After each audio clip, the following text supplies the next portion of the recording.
All right, next we're going to move on to some coral tubes. Notice again, foreshortened circle. These are little tiny coral tubes though that are on rocks. So let's make the rocks first, shade those, then we're going to build these coral tubes that are tiny, but really the same idea as this.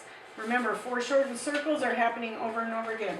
So if you see something you want to draw in real life, or something you want to copy, look for the basic shape. The basic shape on this project is foreshortened circle. If you look for basic shapes, you can figure out just about everything. Here are some rocks. I'm going to make 3. In art, things look better when they're in groups of 3. Who knows why? Now, here's my fish, my light source. Oops, light source away over here.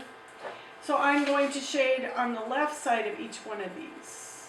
And it's a rock, so like the volcano, you can have it go this way and that way. Remember where 2 things meet, shadow, and it's also the left side of this mountain, or this rock.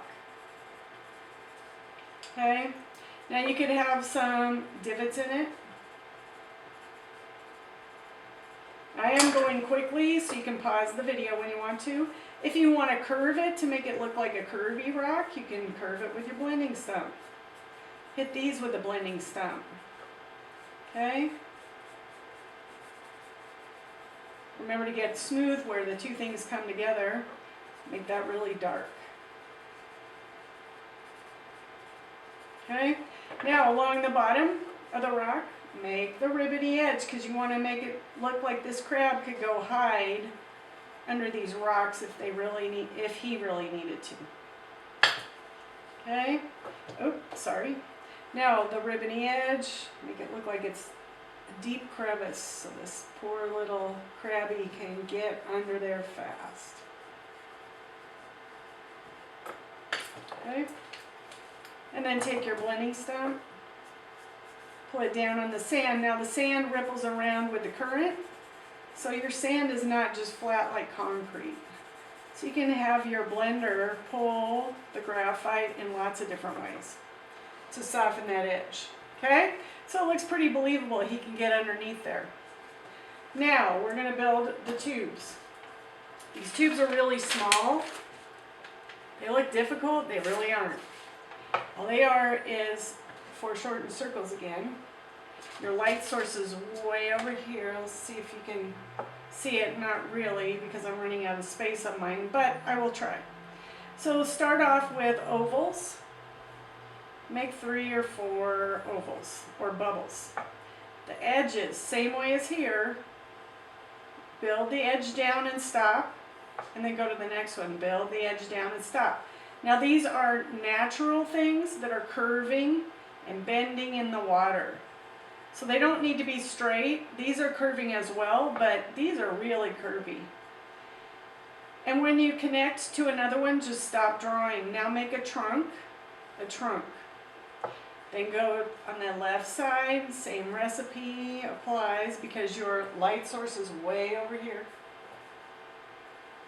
Left side, left side, left side. Okay, now the inside, here's your light source. The inside just the same as these. Little crescent moons, crescent moon, crescent moon, crescent moon. Take your blender and pull it, pull it, pull it, pull it. Now if you get it too black or gray, you can go back and erase out to add more light. Remember, it's the contrast, light, medium, dark to white, that makes this look believable. Oop, I'm sorry, you missed that part. So I just pulled it, pulled it, pulled it. My paper is kind of too long for this job. This one you will be able to see more, and this one. So if you miss this one, just keep watching, you'll get the idea. Again, make 3 or 4 ovals or bubbles on the edge.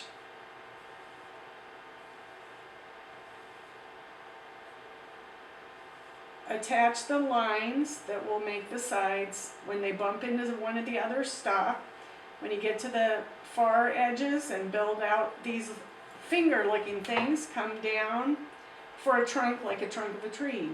Same thing, left side all gets shadow. And yes, this is a long, long activity, but it's one of my favorites because you will know when you're finished how to do light source shading for the rest of your lives.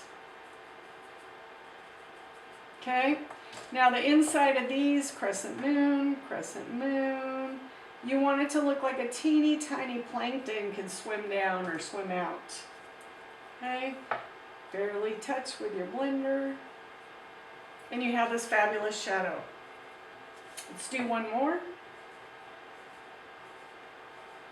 Okay, go to the sides, come down, go to the side, come down. You just randomly build these, and when you bump into another one, stop.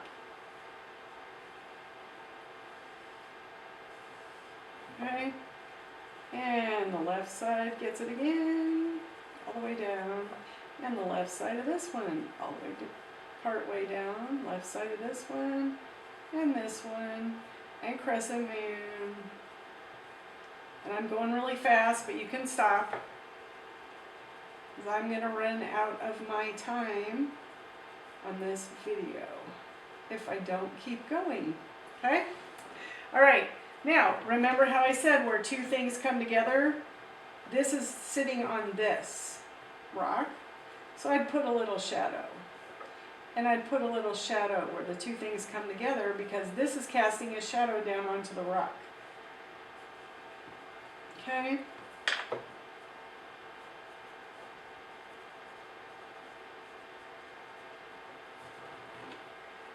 All right, so next, we got the volcano, we got the coral tubes, and now we have the small coral tubes. Let's make the next layer. So this next layer, you just kind of imagine the seascape floor. And we're going to create some jellyfish that are floating. We're going to start with foreshortened circles. Okay? So the jellyfish, they could go this way. Foreshortened circle, just the same shape. Make a mushroom cap. Okay? S curves, because they're in the ocean floating on the current. They don't have straight tentacles. These are very delicate and they float in the water. So let's look at our fish and how it's going to react on here with sunlight. So the fish's light's going to hit here, which is our sun symbol. And we're going to shade the left side in. And then it's round, so curve with your blending stump. It's really shining brightly here, so don't put any graphite. Now, the same thing with this wall underneath, only it's opposite. So you can imagine the sun hits here, it's hitting this wall. So the inside, right here, crescent moon, put a little bit of a shadow. Pull it. Okay? Now you can go back through and straighten up your edges. Okay? There's one. Now, in art, I've already said groups of 3 look best, so I'm going to make 3. I'm going to twist it this way, though. There's the bottom, oval, mushroom cap, S curves. Okay? Here's the fish shining here. Here's the left side. And I'm going to go ahead and shade this underneath. So the wall is here. Opposite the wall is getting no sunlight. Pull it. And pull this around. Go back, straighten out your edges if they're blurry. I'm going to build one more. I'm going to make it go this way. S curves. Okay, so my fish is here, the sun is here, so this one is opposite. You always want to refer back to your light source, your symbol of light, so that you can decide where to put your shadows that'll make sense to the person who's looking at it. And here's the fish, here's the wall, so this side gets the shadow opposite. The light is the shadow. Okay? Now I did smudge this quite a bit, so I'm going to go back and put my edge in.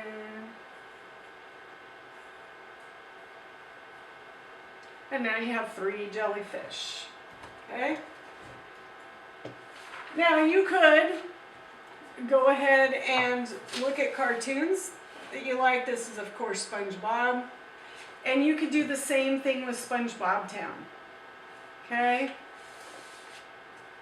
There's Krusty Krab sign. Here's the Krusty Krab. Here's the chum bucket.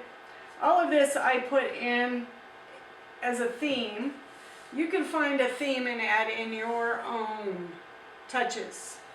All with the same ideas as this. You have to look for the basic shape.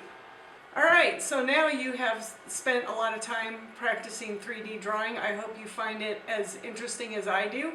It will open up a world of drawing to you that you never probably thought possible.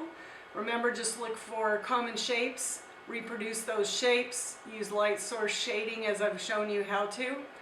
I did cut it off at the end. I did not show you how to draw the SpongeBob Town. You can add in your own things, but if you look, you can see exactly how I added in light source shading on those objects. Look for the basic shapes. As in, the Squidward house is actually a triangle. The SpongeBob pineapple is actually just a semicircle, a tall semicircle. They have scooped bottoms, just like the bottom of an ice cream cone. Okay, if you draw Patrick's house, it's a semicircle. So if you look for these basic shapes, get started, look at the rectangles, the arrows, the triangles, the top, the circles that look like donuts, the horseshoe-shaped doors, the sidewalk. Notice there's light source shading even on things like the sidewalk where it hits the ground, so it looks like you would have to step up to get on it. Okay, so all of those things are easily done with this recipe that you have just learned. Also, you can add in the crab shack, okay? And that one is a horseshoe shape.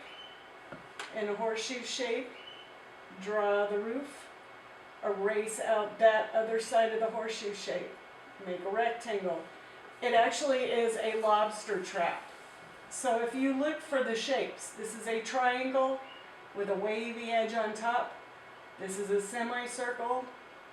So you can go ahead and draw the basic shape and then sketch in the ribbony edge.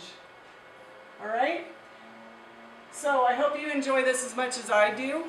Remember, Mark Kistler is the key to learning how to do light source and shading if you like this style. Thank you so much for taking the time and trying. Bye-bye.